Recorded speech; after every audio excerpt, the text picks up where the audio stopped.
Alors aujourd'hui, on va essayer de définir quel est votre rapport avec l'argent, quelles sont les 5 grandes tendances et problématiques qui reflètent notre relation à l'argent.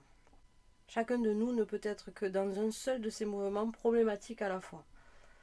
Donc en fait, c'est 5 grandes tendances et le rapport avec l'argent que nous avons. La première, ça va être l'écureuil.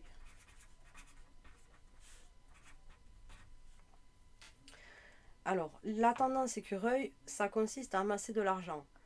C'est la tendance qui est importante et non le montant. L'argent est associé à des projections positives, telles que la liberté, le bonheur, la sécurité. Alors, je vais vous lister les comportements typiques de la tendance écureuil. Euh, si vous y reconnaissez, c'est que vous êtes donc dans cette tendance. Et ensuite, on va essayer de se poser des questions. Pourquoi? Parce que si on ne connaît pas le rapport qu'on a avec l'argent, on va avoir du mal à établir un futur. Donc, la première tendance écureuil, c'est j'ai des facilités à économiser. On se doute de ce que c'est qu'un écureuil, hein. Il amasse ses noisettes l'été, voilà, pour être tranquille en hiver. Donc je fais des réserves, des boîtes, des enveloppes, je fais mes comptes. Jusque-là, l'écureuil, il est plutôt bien sur le projet budget.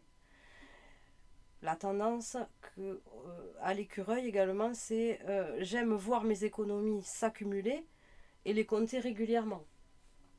Voilà, ça c'est aussi une grande tendance de l'écureuil. Euh, il a tendance aussi à être un peu radin, voire avare, à freiner toutes les dépenses inutiles. Donc jusque-là c'est pas mal, sauf qu'être radin et avare, pour les gens autour, ça peut être moins sympa. Je peux vite stresser quand je vois les dépenses s'accumuler. Donc ça, pareil, c'est du stress dû à cette tendance écureuil. Donc, je deviens irritable quand un proche a la dépense facile selon mes critères. Voilà, c'est ce que je disais, ça peut être invivable pour les proches, quelqu'un qui est toujours en train de vous dire pourquoi t'as acheté ceci à ce prix-là, etc. J'ai moins tendance à payer des tournées à tout le monde et me bien m'assurer que les autres font leur part. Donc on va pas se rejouer le sketch de le ticket du resto, mais voilà, on n'en est pas loin. La tendance écureuil, elle regarde la moindre dépense. Donc il faut que pour elle, chacun paye sa part. Ce qui est logique quelque part, mais une certaine générosité aussi quand on a fixé un budget et que on commence à avoir un peu les moyens, c'est quand même pas mal aussi. Je désire toujours plus d'argent. Donc ça c'est la tendance typique de l'écureuil, c'est j'amasse, j'en veux toujours plus, quand on est touché par cette tendance, il est possible de devenir riche, voire très riche, mais au prix d'un niveau de stress élevé, voire très élevé. Dès qu'il s'agit d'argent, voilà, c'est une gestion du stress qui arrive à faire en plus. Alors, ça, c'est pour la tendance écureuil.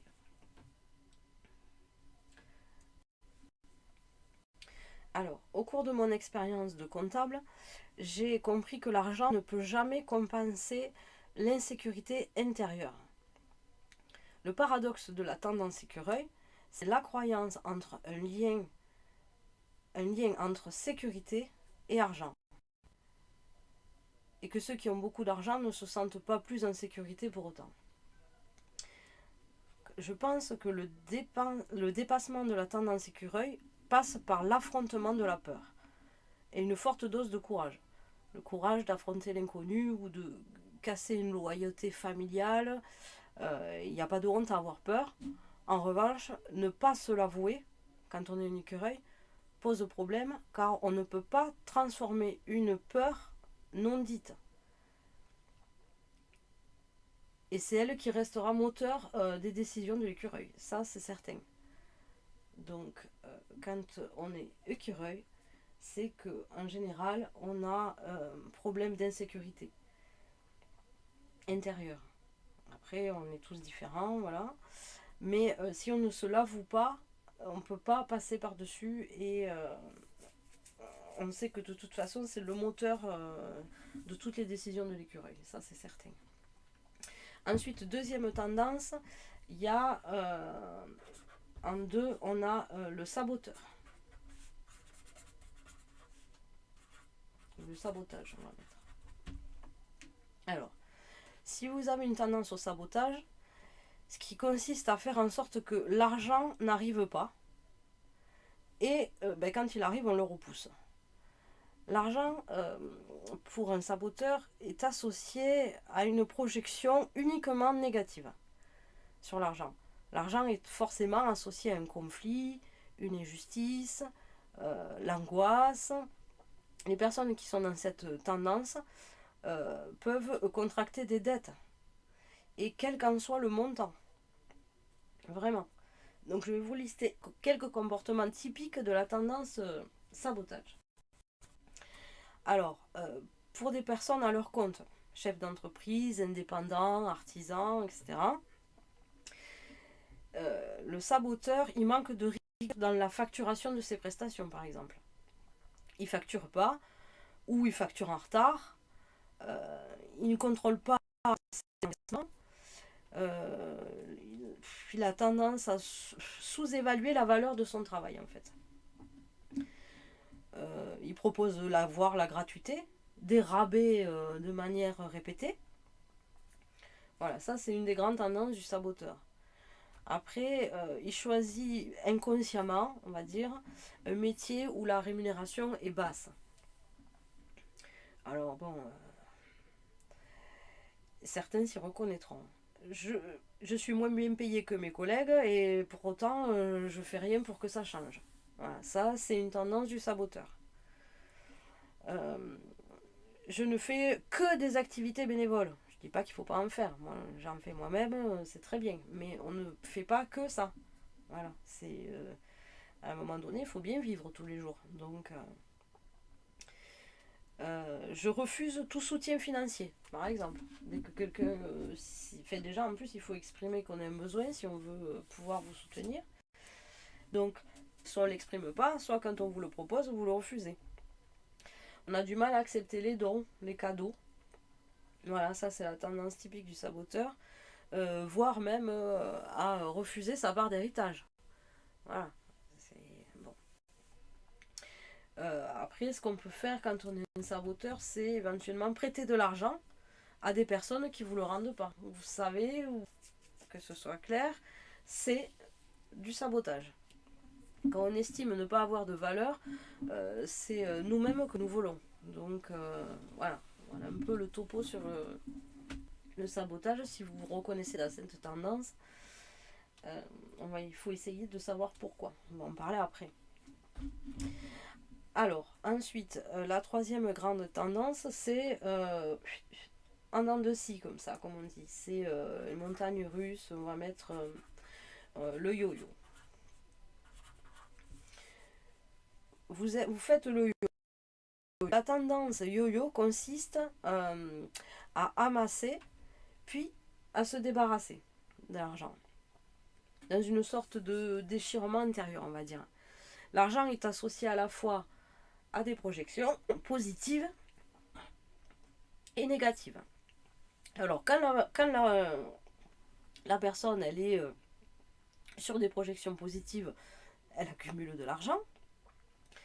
Mais quand elle est en lien avec des projections négatives, elle repousse l'argent d'une manière ou d'une autre, mais inconsciemment. Ça, c'est la tendance typique du yo-yo. Alors, les personnes qui sont dans ce mouvement ont souvent tendance à avoir des finances à zéro, quoi. Malgré leurs efforts pour économiser, la personne dans cette tendance, elle se débarrasse de son argent pour des dépenses qui ne lui apportent pas de satisfaction particulière ou durable. Une fois l'achat effectué, on se demande pourquoi on l'a fait.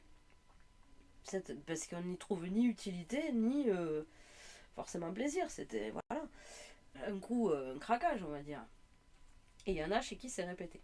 Donc on craque, on épargne, on craque, on épargne, on fait le yo-yo. Alors ça, c'est une tendance qui est souvent liée à une histoire familiale difficile.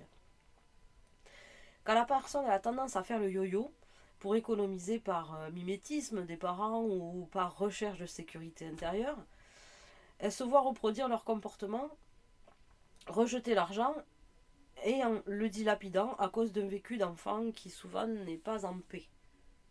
Donc c'est pour ça qu'il faut se poser des questions. Pourquoi on est dans cette tendance afin de pouvoir remettre les choses à plat et repartir sur des bonnes bases. À un moment donné, il faut se poser.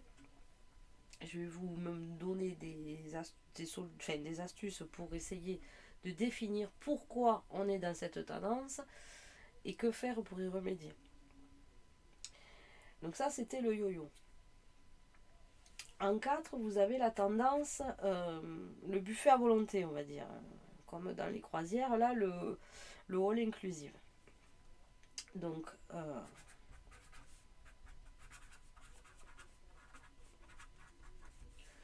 alors, le all inclusive, ça consiste à vouloir en avoir pour son argent au-delà du raisonnable. Voilà, on a l'argent, on le dépense, on en veut pour son argent. Alors je propose une comparaison avec les buffets all inclusive ou à volonté, comme c'est gratuit, ben on mange trop, quitte à le payer. En baisse de bonheur, c'est-à-dire lourdeur, ballonnement, crise de foie, peu importe, c'est gratuit, donc on y va à fond, on se gave. Donc en fait, les personnes qui sont dans cette tendance all inclusive, ben, elles ont peur de se faire avoir. Ouais, elles ont peur de se faire avoir, de se faire rouler, elles ont peur de manquer, elles ont peur de l'incertitude du lendemain. Donc on a l'argent, on en profite. Voilà. Euh, donc je propose une question clé pour une prise de conscience qui met un terme à ce comportement autodestructeur. Euh, la question c'est, est-ce que j'ai suffisamment d'amour pour moi pour faire passer mon bien-être avant mon argent? Ça, c'est la question à se poser. Ai-je suffisamment d'amour pour moi pour faire passer mon bonheur avant mon argent? Donc ceux qui sont dans cette tendance, posez-vous la question, essayez d'y répondre. Voilà. Si jamais vous pouvez m'écrire, enfin, ou en dessous mettre un commentaire, je vous répondrai. Donc ça, c'est typique. Alors, après, moi je vais rajouter une 5e tendance. C'est, il y en a qui vont se reconnaître de suite, c'est, alors on a parlé de l'écureuil du coup, ben c'est l'autruche.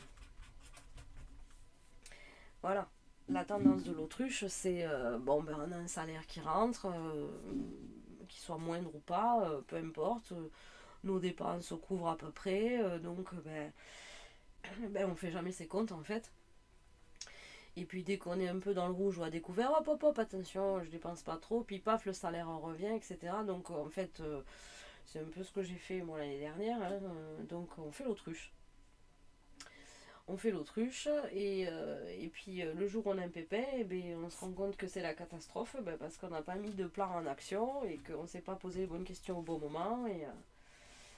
Et voilà, donc après l'autruche, je pense que vous comprenez tous quelle est cette tendance. C'est un peu... c'est pas le saboteur ni le yo-yo, mais voilà, il y a quand même une tendance entre le saboteur et all inclusive, quoi, l'autruche. Hein, c'est quand on peut être généreux, alors que le saboteur, bon, je dis pas qu'il n'est pas généreux, mais c'est pas le même. Donc pour moi, il y a 5 grandes tendances au rapport avec l'argent. Donc si vous arrivez à vous insérer dans une tendance de suite, si c'est clair et défini pour vous, tant mieux. Si c'est pas le cas, je vais vous donner des pistes pour avoir plus de sérénité face à l'argent. Euh, je pense qu'un retour vers notre passé pour gagner en sérénité face à l'argent est important. Pour au moins 3 raisons. Donc il y a l'attitude de nos parents face à l'argent. Et disons que l'attitude de nos parents face à l'argent, ça a des répercussions sur la nôtre aujourd'hui, sur notre gestion de l'argent. Alors, il est utile de voir ce qui nous appartient et ce qui relève de nos croyances limitantes, d'habitudes inconscientes. Donc c'est bien d'analyser l'attitude donc de nos parents face à l'argent. Premier point. Ensuite, 2, il y a dans l'histoire de certaines familles des événements marquants qui auront un impact sur des membres de la famille, parfois plusieurs générations. Les connaître, il faut essayer de les connaître. Et limiter leur impact est particulièrement libératoire. Se libère. Dans certaines familles, donc on connaît, mais depuis on l'occulte ou on n'y pense plus. Mais sachez que c'est aujourd'hui votre tendance, ça a un impact sur votre gestion de l'argent aujourd'hui et pourquoi vous êtes dans une de ces tendances. C'est quand même pas rien. Alors, troisième point, par exemple, si nous souhaitons faire une activité professionnelle à notre compte, notre capacité à fixer un prix correct à une activité ou un objet en lien avec la valeur que nous lui donnons, cette valeur c'est construire ou non, cette valeur s'est construite principalement durant notre enfance. Donc c'est pour ça que ce serait bien de refaire un tour vers le passé et d'analyser un petit peu le rapport avec l'argent qu'avaient nos parents, notre famille, ce qui s'est passé quand on était enfant, qu'on nous donnait un peu d'argent de poche, qu'est-ce qu'on en faisait, etc. Donc je vais vous proposer plusieurs exercices pour essayer de répondre à ces questions. Et c'est pas rien parce que quand on s'y pose vraiment et qu'on essaye d'écrire un papier stylo et de se poser, de répondre à la question en écrit, c'est pas facile. Alors déjà, il y a une piste, c'est donc l'enfance, on vient de le dire. Parlait-on d'argent en famille? Dans mon enfance, est-ce que j'ai le souvenir qu'on parlait d'argent en famille? Oui, non. Est-ce que je sentais le sujet plutôt sensible?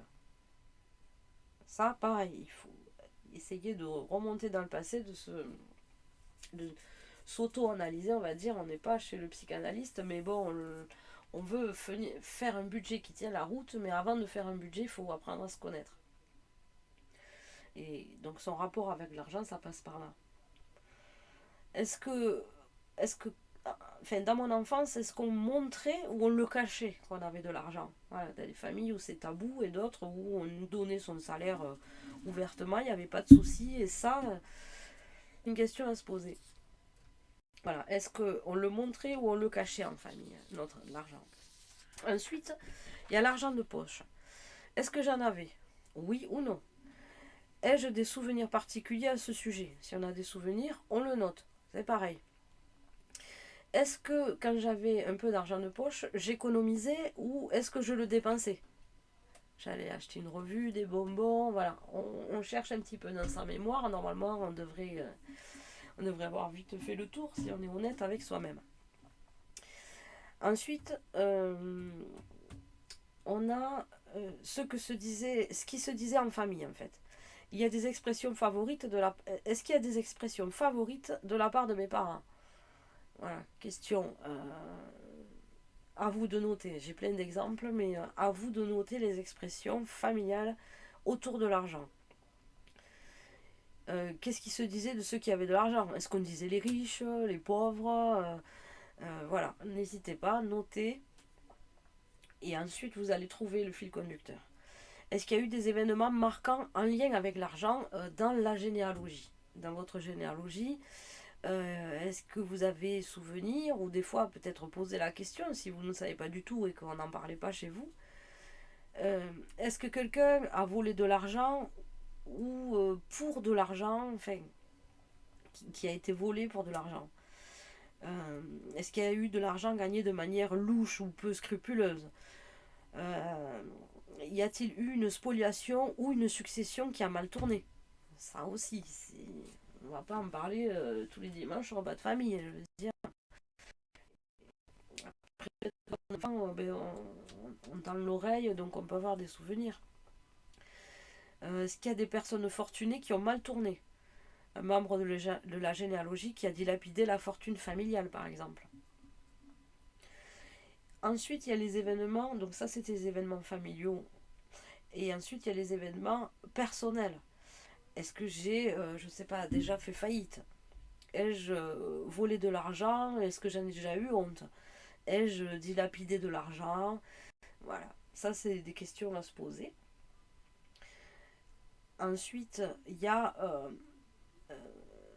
ça, ben, c'était les grands marqueurs. Là, on vient de faire un peu le tour. Je pense que vous mettez pause, vous revenez dessus. À vous d'analyser la situation. Et de la noter toujours. L'analyser, c'est moins facile. Mais normalement, si vous avez un œil assez. Enfin, si vous voulez être honnête avec vous-même, vous allez trouver le fil conducteur. Sauf qu'en posant les choses, ça devient évident. Voilà. Ensuite, il y a d'apprendre à dépenser en pleine conscience. Alors, apprendre à dépenser en pleine conscience, qu'est-ce que ça veut dire? Ça veut dire que quand on est en train de craquer, entre guillemets, hein, on a une impulsion d'achat, on a une furieuse envie d'acheter quelque chose, sans forcément en avoir besoin, y avoir réfléchi, euh, comment on fait pour lutter contre cette envie-là ponctuelle qui nous happe. Alors bon, il y en a qui, j'ai vu, il y avait des méthodes, la méthode bisou, la méthode... si ça marche pour vous, tant mieux, allez-y, mais moi, ce que je vous conseille, c'est de vous arrêter, de respirer un grand coup. À la limite, si on est dans une galerie marchande, on sort du magasin, va respirer un coup, on se pose deux, trois questions, et ensuite, si vraiment c'est nécessaire, on y revient et on réalise l'achat, c'est sûr. Mais euh, si on veut éviter, c'est pas facile quand on y est. Quand on est sur le coup, c'est pas évident. Donc en fait, on sort, on s'arrête, on respire, on fait deux, trois grandes respirations, et on se pose la question. On se pose la question, euh, qu'est-ce qui s'est passé en moi pour que j'ai eu envie d'acheter cet objet, ça. Alors, j'aurais tendance à vouloir compenser quelque chose à travers un achat.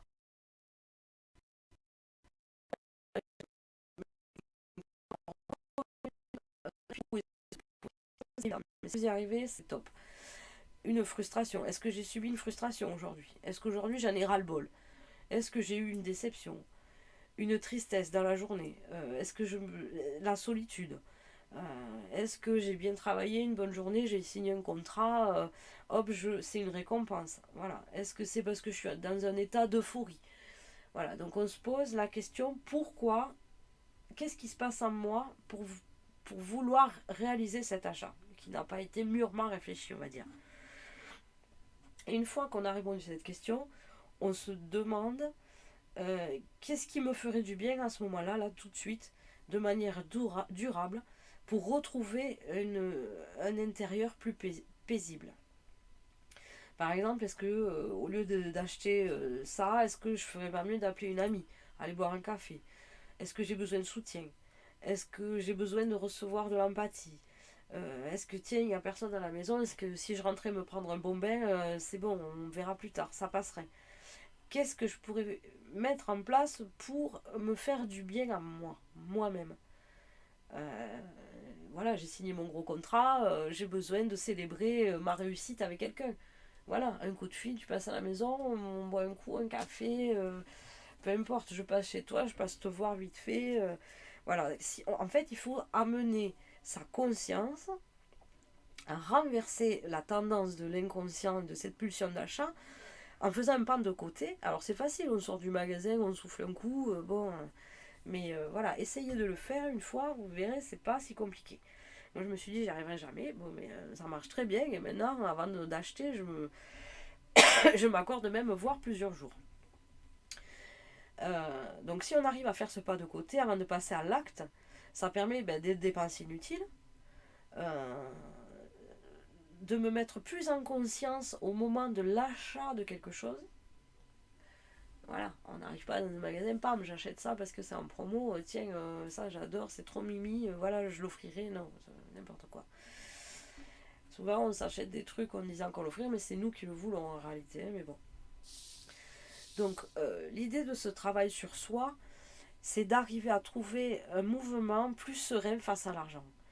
Je pense qu'au moment où nous avons confiance en la vie, en nous-mêmes, que nous sommes débarrassés de ces croyances et des conditionnements inconscients, que nous sommes reconnectés à nos besoins vitaux, à notre niveau d'argent aussi.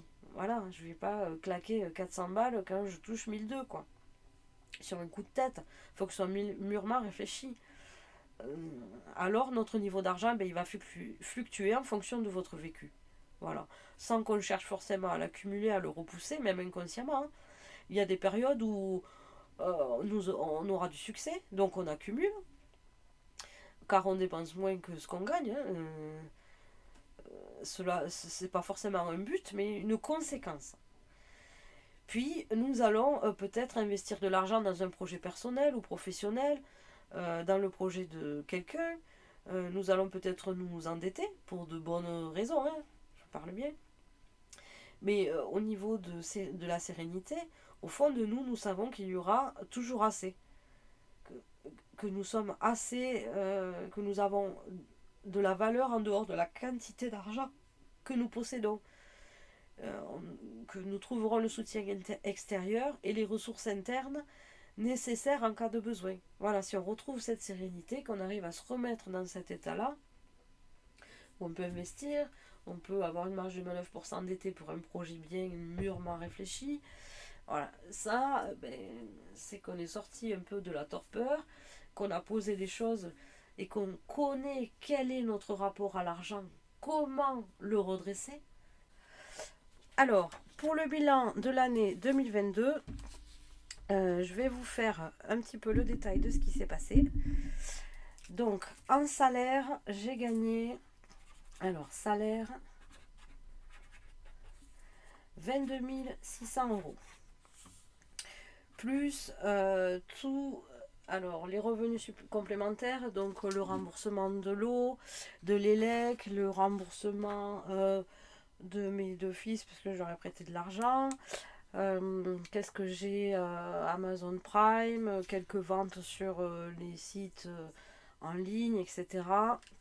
Ce qui me fait un revenu complémentaire. Au total, j'en suis à 26 000 euros. D'accord. Ensuite, j'ai, pour l'année 2022, remboursé des crédits à hauteur de 7 400 euros. Ensuite, pour l'alimentation. Alors, l'alimentation, en 2022, on a eu 2300 euros d'alimentation. Alors, les prélèvements. Dans les prélèvements, j'ai box, internet. Qu'est-ce que j'ai? Voyons, j'ai le détail là. Alors, pour box, internet, l'assurance de la voiture. Oui, je regroupe hein, parce que sinon ça fait X catégories. Alors, le mot de passe. Qu'est-ce que j'ai dans prélèvement? Voyons. Si l'écran veut bien se tourner. Prélèvement automatique. Ah oui, voilà.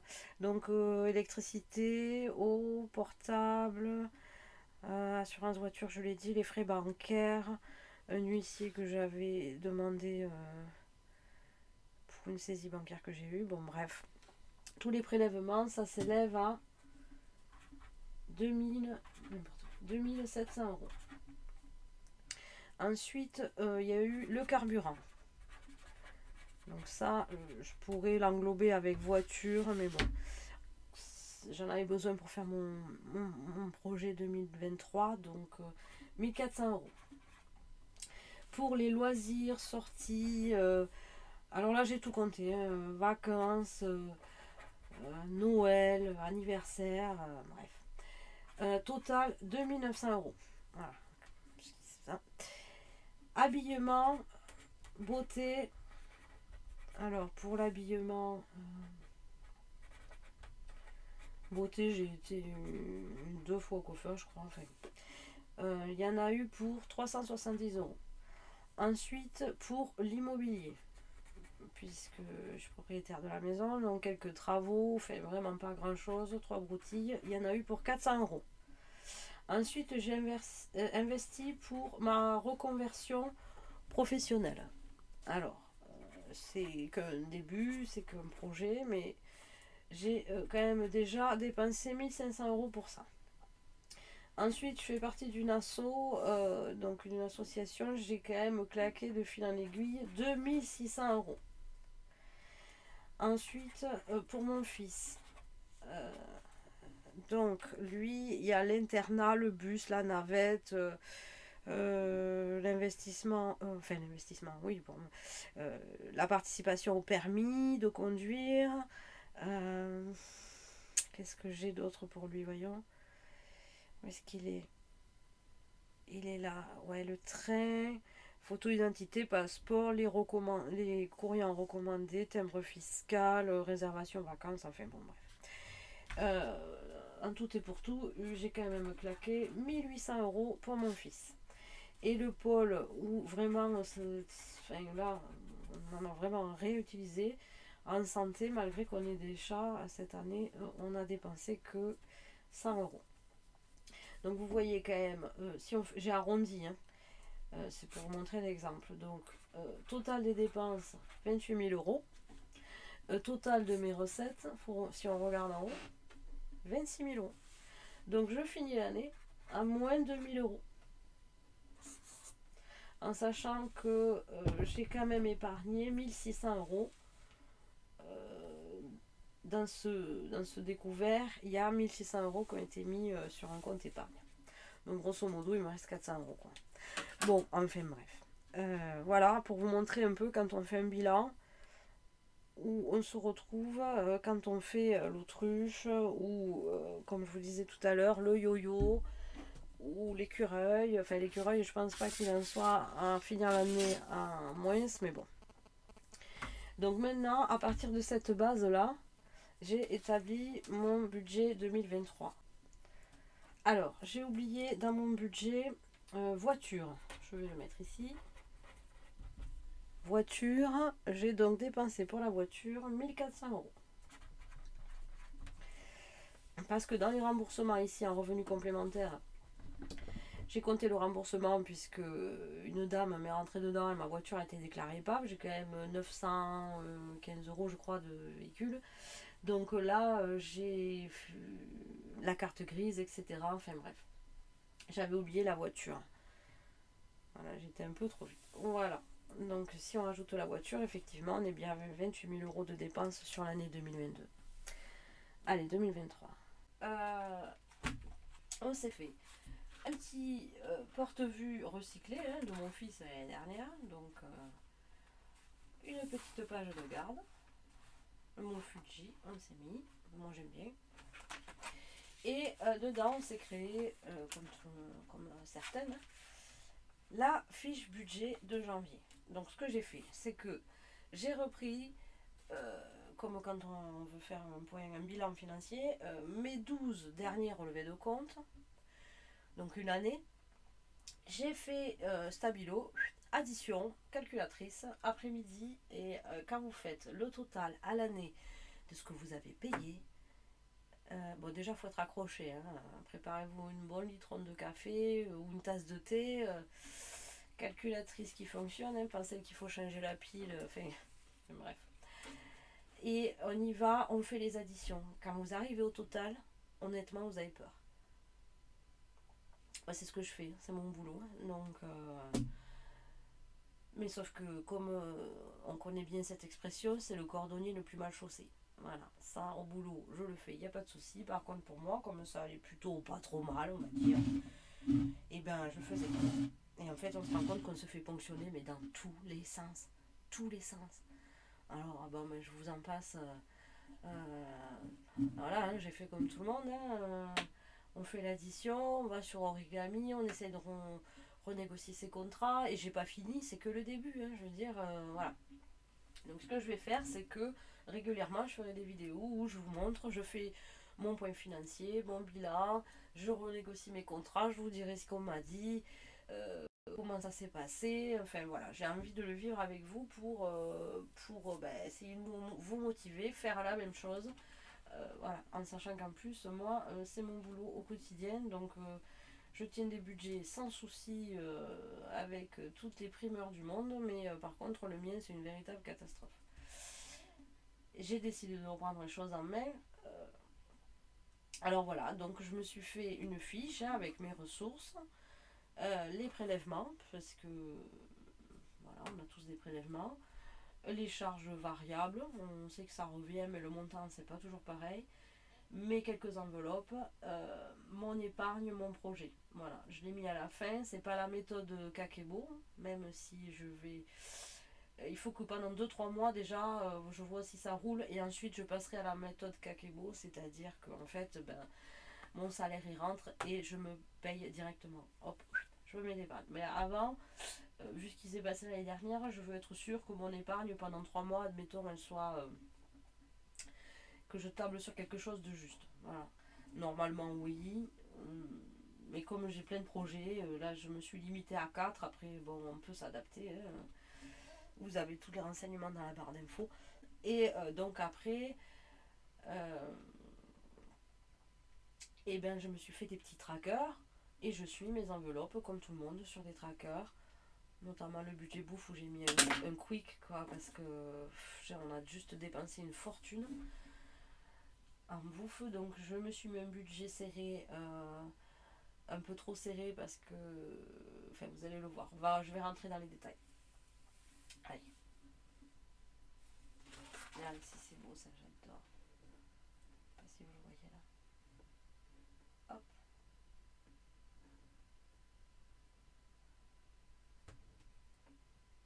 Voilà, ça me donne déjà plus envie de faire mon budget que sur mon application de banque où lui il te dit n'importe quoi. Quand tu fais l'addition, ça correspond pas à ce qu'il t'a. Mon fils il fait pareil. Hein. Oui, mais maman, là, au Crédit Agricole, ils ont une super appli, tu verras, carburant, tout, je sais combien où j'en suis, t'inquiète pas. Ok, voilà, il a eu un pépin, mais que pas assuré, il est rentré dans la bagnole, pas assuré, pas le permis, etc. Et puis monsieur est venu de se payer une Audi enfin dans sa vie, parce que monsieur c'est les voitures. Et bien l'Audi elle est pliée, il y a plus de 5 000 € de travaux, là elle est au garage, le boulot heureusement qu'il lui prête une bagnole, enfin voilà. Alors pour faire un petit résumé de cette vidéo sur quel est notre rapport avec l'argent, alors en 10 points. 1. On va se classer dans une tendance. Avec tout ce que je viens d'énumérer, déjà, on sait un petit peu si on se met dans une tendance yo-yo, écureuil, enfin, c'est quand même rien à voir. Donc, on se place dans une tendance. 2. On épluche ces 12 derniers relevés de compte. Je sais, c'est pas très fun, mais bon, quand il faut y passer, il faut le faire. Donc, on se jette à l'eau et on y va. On épluche ces 12 derniers relevés de compte, on stabilote, on entoure, on fait des catégories, des additions. Et vous allez être surpris. 3. Parce que vos relevés de compte vont révéler une tendance qui en général n'est pas la même dans laquelle vous êtes classé au départ. Par exemple, vous vous êtes dit, bon, moi je suis un yo-yo, voilà, des fois je fais attention, des fois j'ai même peut-être une tendance écureuil, et puis, ou alors une tendance au sabotage, mais je pense que je suis plutôt yo-yo. Et puis quand on a fait ces 12 relevés de compte et qu'on a fait les additions de l'année, on se rend compte que par exemple, on est all inclusive. Allez. Donc qu'est-ce qu'on fait? Eh bien 4, on se pose. Et alors là, avec les questions que j'ai posées dans la vidéo, on se demande est-ce qu'on est yo-yo ou est-ce qu'on est buffet à volonté? Voilà, c'est clair, il faut se classer dans une tendance et une seule, sinon on n'y arrivera pas. Il faut se poser un cadre et se mettre dans une seule des 5 tendances que j'ai énumérées plus tôt dans la vidéo. 5e point, parce qu'une fois qu'on aura réussi à se classer dans une tendance, eh bien on va pouvoir tenir sur la longueur. Tout simplement parce que on va apprendre à se connaître avec notre tendance. 6e point, ça va nous permettre de faire des projets qui nous correspondent. En général, si on fait des projets qui ne nous correspondent pas, ça aboutit, ça va pas bien loin. Mais bon, de mettre en place des épargnes parce qu'on se connaît et on n'emploiera pas les mêmes techniques si on est un écureuil avec une tendance un peu psychotique ou si on est quelqu'un all inclusive justement. C'est pas du tout les mêmes techniques. On ne pourra pas y arriver de la même manière. C'est clair. C'est pas la peine de tourner en rond. C'est comme ça. C'est clair. Donc en fait, en fonction de qui vous êtes, on mettra en place telle ou telle technique pour pouvoir arriver à vos projets, votre but d'épargne, peu importe ce que c'est. C'est beaucoup plus facile. 7, ça va vous permettre de répondre à beaucoup de questions tout au long de l'année sur euh, par exemple des dépenses il faut prendre des décisions sur telle ou telle dépense. Le fait de vous connaître, vous dites mais moi je suis yo-yo, voilà, il faut que je fasse comme ça parce que sinon ça marchera pas ou ça va capoter ou voilà. Donc ça répond à beaucoup de questions dans l'année et ça vous permet d'éviter un rond, de tourner en rond et de perdre du temps. 8, eh bien on aura fait le bilan. On aura fait le bilan de l'année. Donc c'est quand même pas rien. Vous allez voir, ça fait des sommes, c'est fun. Enfin, c'est fun. Peut-être pas pour tout le monde, mais voilà, ça aura le mérite d'être fait.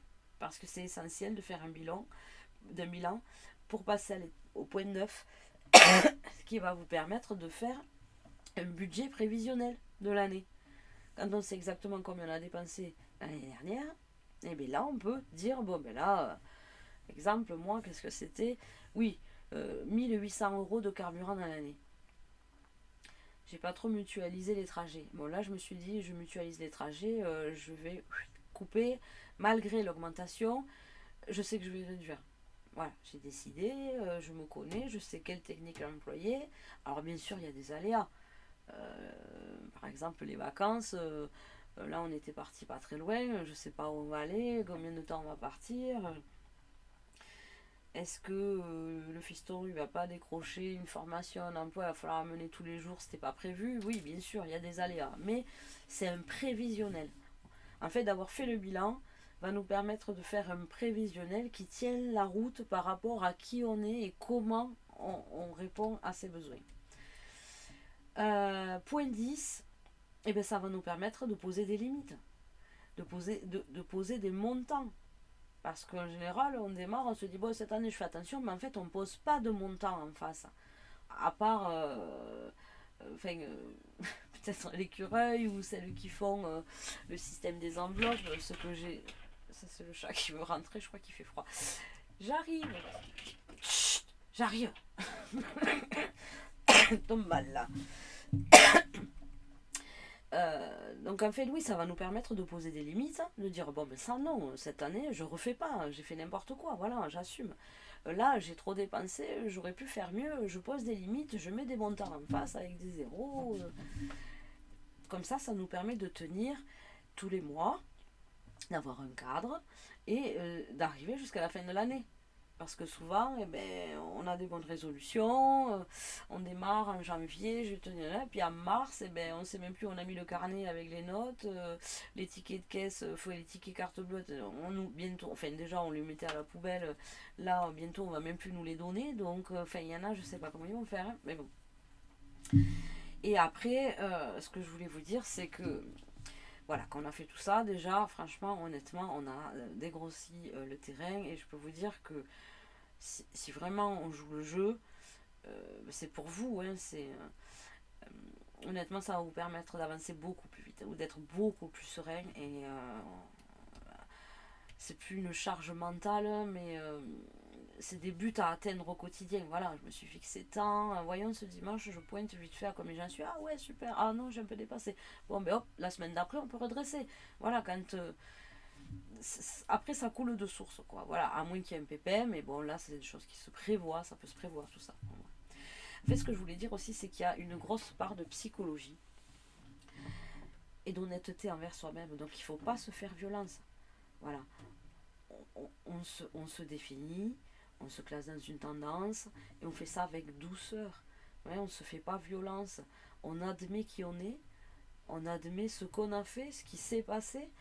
Et maintenant qu'on a un cadre, donc on sait à quoi on veut en venir. Donc il faut que ça coule de source. Voilà, pas de violence, pas de panique. Voilà, il y en a, ils vont se mettre focus en 3 heures, c'est plié. D'autres pour qui, ben, déjà, il y a la vie de tous les jours qui fait qu'on n'est pas tous les jours sur ses comptes non plus. Mais voilà, on se prend, moi je pense qu'on se prend une semaine, voire 15 jours si on patauge à la choucroute et que voilà, il faut vraiment éclaircir les choses et Il y en a qui ont un moral d'acier, et qui se connaissent parfaitement, et il y en a d'autres qui se sont même jamais posé la question. Donc voilà, on assume. Après, c'est quelque chose de personnel. Voilà, il y en a qui le font en couple et tout, mais ça, quel est notre rapport à l'argent, en général, c'est personnel.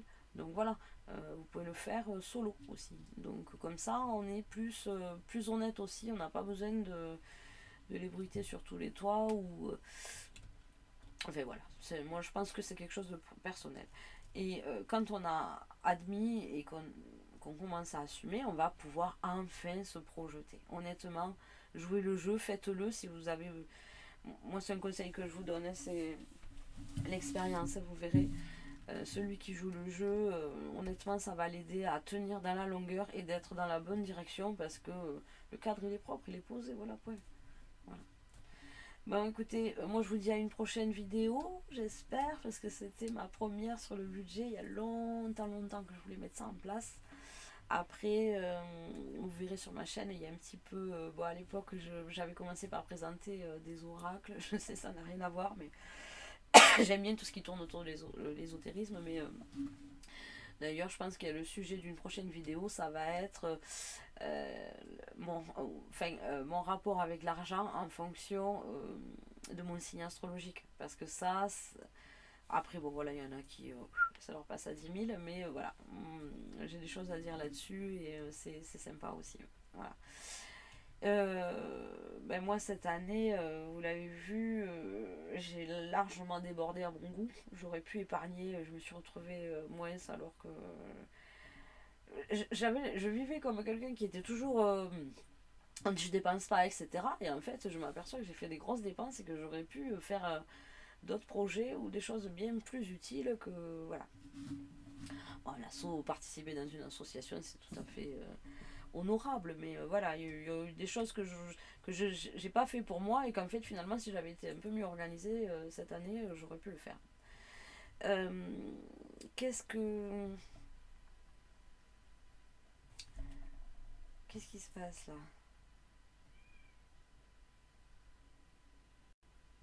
Je sais pas, je crois que ça a bugué. Bon, bref. Oui, voilà, après, cette année, j'ai pris la décision de... je vais faire des petites vidéos, de désencombrer ma maison, mais tout en ce que ça m'apporte quelque chose financièrement. Voilà, je fais... euh, j'ai aussi un grand cœur, mais en général, voilà, quand je prends des décisions comme ça, c'est dans un but bien précis. Qu'est-ce que j'ai fait dernièrement? Enfin, j'en reparlerai, mais voilà, on a acheté une vieille bâtisse, enfin, un agriculteur qui avait laissé des tas de trucs. Bon, mais j'ai pris mon courage à deux mains, j'ai chargé la voiture d'un tas de ferraille. Et j'ai fait comme les ferrailleurs, je suis allée à la ferraille, je suis allée vendre ma ferraille par curiosité, me dire quand même s'il y en a certains qui font ça, c'est que quand même j'ai regardé le cours, je me suis dit oh 17 centimes la lu, enfin bon bref. J'ai chargé quoi, je sais pas moi, une vingtaine de barres de ferraille. Euh, il a pesé, etc. Il m'a fait un chèque de 25 euros. Voilà. Alors, quand je vois toute la ferraille qui traîne, je me dis, ben, je vais tout charger. Je vais vite y aller. Voilà, donc j'ai eu l'intention de les encombrer. J'ai attaqué les livres, ça je vous en parlerai aussi. Voilà, c'est pas dans une optique de minimalisme, mais voilà, il y a le budget. Comment l'améliorer avec des choses du quotidien. Après, moi, j'ai beaucoup de projets. Enfin, je vous en parlerai au fil des vidéos, mais déjà, voilà, posez votre cadre, mettez-vous dans une tendance. On essaye de faire son bilan et puis après, ben, on se revoit lors d'une prochaine vidéo. Je vous souhaite un bon courage et à bientôt. Voilà, à bientôt.